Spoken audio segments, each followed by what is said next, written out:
So ito na nga mga Habibis, magluluto ulit ako ng dinner for tonight. Si Habi David umalis, pumunta ng gym. Di ako nakasama kasi kakatapos ko lang mag-meeting. Tapos nag-request siya sa akin, gusto daw niyang ulam, pork humba.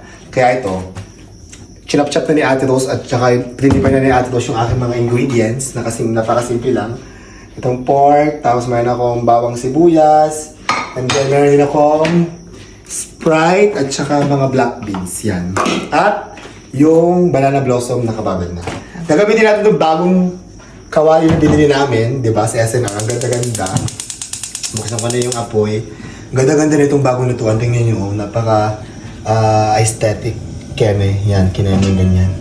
So, ang una kong gagawin, dalagin muna natin itong baboy dito. Kaya lang natin siyang tubig at saka magmantika. Yan. Lalagay lang natin yan dyan, hahayaan lang natin hanggang sa magiging light brown na siya. At saka kapag hanggang sa maglabas na siya ng sarili niyang mantika. So, takpan lang natin at balikan natin maya-maya. Ayan, balikan na natin yung ating baboy after mga 20 to 30 minutes yata ito.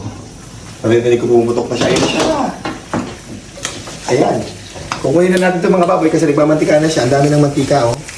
Kasi ang daming taba ng ating, kasi ginamit natin dito ay pork belly. So, hahanguin ko na muna isa-isa itong ating mga baboy. And then, yung sarili niyang mantika, dyan na rin tayo mag-gigisa ng bawang at sibuyas. Then, nahangon na natin lahat ng pork. So, dito tayo mag-gigisa. Pero sobrang dami ng mantika. Pakita mo natin ko sa nyo. Ang dami ng mantika, grabe.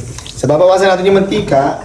And then, mag-start na tayo mag-gisa ng bawang.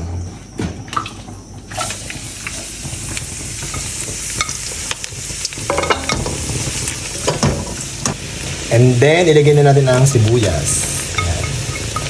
Gisa-gisa lang natin yan.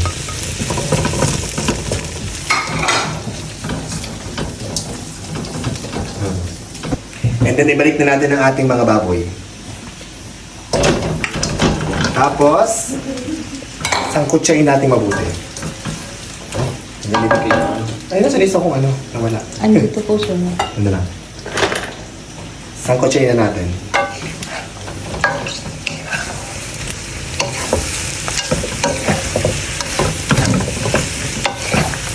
And after natin masangkot siya sa bawang tsaka sibuyas itong baboy, lalagyan ko na ng toyo. Ang favorite kong toyo, of course, select soy sauce. Ito lang ang toyo ang ginagamit ko kasi hindi siya maalat, guys. Manamis-namis at saka masarap talaga. So, lagyan lang natin ng tansyahin lang. Tinatansya ko lang yung paglalagay dyan. Ang toyo, yan. Konting lang. Tapos, haluin lang natin ulit.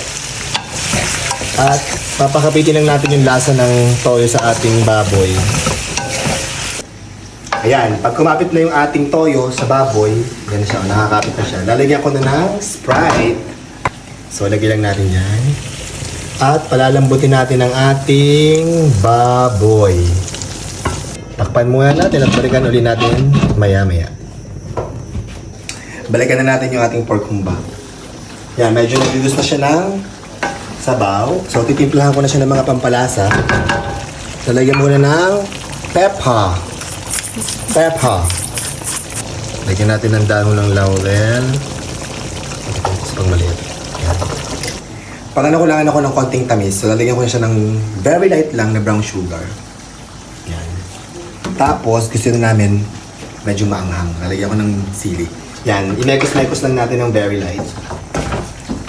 Yan. Ayan. Lagyan na natin siya ng tausi. Black beans. Yan. At saka ng banana blossom. Ayan, ito. Lagyan na natin. Tapos, halu-haluin lang natin. At, ayan, lulutuin lang natin ng very, very light. Tapos, takpan lang natin. Lulutuin natin for about, siguro mga 3 minutes. Balikan natin after 3 minutes. At eto na, luto na ang ating pork humba. Ayan. Luto na siya. Ang bango, sir. Diba? Kakain na tayo. Wala pa si Habi David. Hintayin natin siyang dumating. Hala, sakto ang dating mo, Mim. Kakatapos ka lang magluto ng pork humba. Ate Rose, let's go. Maghain na tayo. Nandito na si Habi David. Ayan, luto na ang ating pork humba. Pero dahil gusto ni Happy David ay may Itlog. itlog. Kasi masarap ang itlog. Oo, masarap talaga ang egg. Pero si Atos tsaka si Lindy nagbabalat pa ng ibang egg. Para tayo Mama, kaya tayo, Mama Malu. Let's go. Tikman mo na ni mga ating pork humba.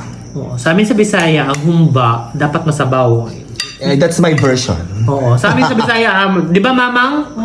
Oo. Ang adobo yung walang sabaw or konti lang sauce lang. Pero sa amin talaga umaapo para talaga sinigang na ganun. Ay, Tapos okay. masarap siya kung pata ng baboy. Yes, para talaga masarap. But I'm gonna give you a chance because I love you. Ah? And I know that you cook from the heart. Yes.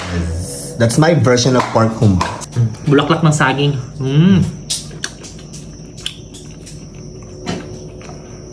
Alam mo sa totoo lang, mas masarap to kung may kiss. Ay. Dali. Ay. Ayaw mo mag-kiss? Let's go! Let's eat na! Ang sarap, baby! Totoo? Ang sarap nga! Eme ka? Ang sarap nga! Ani-eme mo ako? Ang sarap, thank you, I love you. Welcome. I love you too. Let's eat na! Ma, kamusta ang ating ulam? Masarap! Totoo, Ma? Oo! Kahit walang sabaw ang humba. Nakasanayan lang natin siguro. May iba't ibang way naman ng pagluluto. Yeah, true. Pero masarap naman, baby. Masarap! Sa inyo, Lindy, sa Bacolod, ang humba, no? May sabaw? Wala po. Walang sabaw. Adobo? Hindi lang. Hindi lang. Konti nga lang kasi dapat Iba-iba ang sauce. pagluluto, no? Iba't iba Kaya talaga. Sa akin, ganun din po. Oo. Ganito lang ni Matos na sa luto ko. Wala Yan. po siyang sabaw. Yan. Alin, titikman na ang ating pork humba.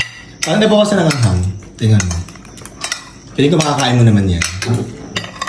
Ang lasa. Masarap! Diyan mo siya, Masarap, sir. masarap po. Masarap po. Tikman na Ate Rose ang ating pork humba. Ang lambot ng karne, sir. Ang version ni Happy Rai. Charot. Ano ba? Manyaman. Manyaman. Ano rin yan? Masarap ba? Just Takbo sa itlog. Sarap?